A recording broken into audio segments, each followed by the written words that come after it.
Almost അല്ല ഞെട്ടി, ശരിക്കും ഞെട്ടി. അല്ല അങ്ങനെ തന്നെയായിരുന്നു, ഇങ്ങനെ പറയായിരുന്നു ഇടയ്ക്ക്. അപ്പം ആ ഒരു എക്സ്പെക്റ്റേഷൻ എല്ലാവർക്കും അവർ തന്ന ഒരു ഹൈപ്പ് ശരിക്കും തിയേറ്ററിൽ വന്നപ്പോൾ അത് തന്നെയാണ് ഫീൽ ചെയ്തത്.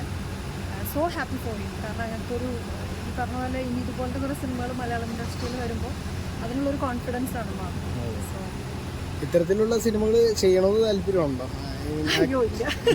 അല്ല ബട്ട് അതിൽ ഒരുപാട് എനിക്ക് സെക്കൻഡ് ഹാഫാണ് കുറച്ചും കൂടി പറഞ്ഞ പോലെ ബ്രിട്ടലി ആയിട്ടുള്ള ഒരു ബ്ലഡി ഹിറ്റ് മൂവി തന്നെയാണ് മാർക്കോ. ഇത് കഴിഞ്ഞ അപ്പം തന്നെ ഉണ്ണിമൂന്നിനെ വിളിച്ചോ? ഇല്ല വിളിക്കോ. അല്ല ശരിക്കും നമ്മുടെ കില്ലിങ്ങെ കണ്ടിട്ട് ശരിക്കും പേടിച്ചോ? എനിക്ക് വേറെ കുറേ നമുക്ക് സ്ത്രീകൾക്ക് കാണാൻ പറ്റാത്ത കുറച്ച് പോർഷൻസ് ഒക്കെ ഉണ്ട് സിനിമയ്ക്കകത്ത്. എസ്പെഷ്യലി പ്രഗ്നൻ്റ് ആയവർക്കൊന്നും ഞാൻ അധികം പറയുന്നില്ല. സോ അത് വളരെയധികം വളരെ ബ്യൂട്ടിഫുൾ ആയിട്ടൊരു ഭയങ്കര ബെസ്റ്റായിട്ട് എടുത്തിട്ടുണ്ട് ഡയറക്ടറും അതിൻ്റെ പ്രൊഡ്യൂസർ ഷെരീഫ് ആൻഡ് ഉണ്ണി. എല്ലാവർക്കും ഓൾ ദ ബെസ്റ്റ്. മ്യൂസിക് കാര്യങ്ങളൊക്കെ എങ്ങനെയുണ്ടായിരുന്നു? പറയാനുണ്ടല്ലോ, അടിപൊളിയായിരുന്നു. എല്ലാം കൊണ്ടും എവിടെയും എനിക്ക് അങ്ങനെ ഒരു ഈ പറഞ്ഞ പോലെ മിസ്സിങ് നമ്മൾ പറയില്ല ചില സിനിമകളൊക്കെ കഴിഞ്ഞ് വരുമ്പോൾ അവിടെ എങ്ങനെ എന്നൊക്കെ, അങ്ങനത്തെ ഒരു എല്ലാം പഴുതുകൾ അടച്ചുകൊണ്ട് വളരെ ക്ലീൻ ആയിട്ട് അവർ മേക്ക് ചെയ്തിട്ടുണ്ട്. സോ മസ്റ്റ് വാച്ചാണ്, തിയേറ്ററിൽ തന്നെ പോയി എല്ലാവരും കാണണം. Thank you.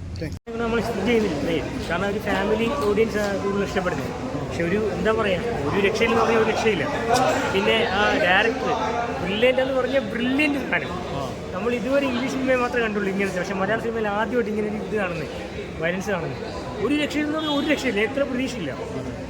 പിന്നെ വില്ലനും കൊണ്ടോ എല്ലാവരും അടിപൊളിയാണ്.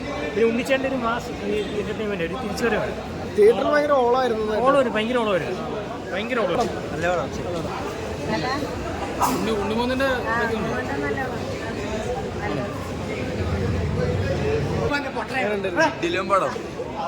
എങ്ങനെയുണ്ടായിരുന്നു?